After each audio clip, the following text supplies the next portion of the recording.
ସେମାନେ 10 ବର୍ଷ ପୂର୍ବରୁ ଆରମ୍ଭ କରିଥିଲେ ଆପଣ ଆଜି, କିନ୍ତୁ ଏହା ହାର ନୁହେଁ, ଏହା ଆପଣଙ୍କ ଯାତ୍ରା। ନିଜକୁ ସେମାନଙ୍କ ସହିତ ତୁଳନା କରିବା ବନ୍ଦ କରନ୍ତୁ, ଯେଉଁମାନେ ଆପଣଙ୍କଠାରୁ 10 ବର୍ଷ ପୂର୍ବରୁ ନିଜ ଯାତ୍ରା ଆରମ୍ଭ କରିଥିଲେ। ଜୀବନ କୌଣସି ଏକ ରାସ୍ତାରେ ସମସ୍ତଙ୍କୁ ନେଇଯାଉଥିବା ଦୌଡ଼ ନୁହେଁ। ପ୍ରତ୍ୟେକ ମଣିଷର ଆରମ୍ଭ, ସମୟ, ସୁଯୋଗ ଓ ପରିସ୍ଥିତି ଭିନ୍ନ। କେହି ଶୀଘ୍ର ଆରମ୍ଭ କରନ୍ତି, କେହି ଡେରିରେ, କିନ୍ତୁ ଏହା କେବେ ମଧ୍ୟ ସଫଳତାର ମୂଲ୍ୟ ନିର୍ଣ୍ଣୟ କରେ ନାହିଁ। ଆପଣମାନଙ୍କ ସଫଳତାକୁ ଅନ୍ୟମାନଙ୍କ ସଫଳତାକୁ ଦେଖି ନିଜକୁ ଛୋଟ ଭାବିବା ସହଜ, କିନ୍ତୁ ଏହା ଆପଣଙ୍କ ଶକ୍ତିକୁ କମାଇ ଦିଏ। ସେମାନେ 10 ବର୍ଷ ଆଗରୁ ଯେଉଁଠି ଥିଲେ, ଆପଣ ସେହି ସମୟରେ ଅନ୍ୟ କିଛି ଶିଖୁଥିଲେ, ଅନ୍ୟ ଅଭିଜ୍ଞତା ଅର୍ଜନ କରୁଥିଲେ। ସେହି ଅଭିଜ୍ଞତା ଆଜି ଆପଣଙ୍କର ମୂଳଧନ।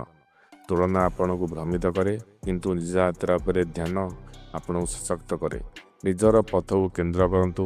ଆଜି ଆପଣ ଯେଉଁଠି ଅଛନ୍ତି ସେଠାରେ ଗୋଟିଏ ଛୋଟ ପଦକ୍ଷେପ ଆଗକୁ ନିଅନ୍ତୁ। ଧୀରେ ଧୀରେ ଆଗକୁ ଚାଲିବାକୁ ବି ଆଗେଇବା କୁହାଯାଏ।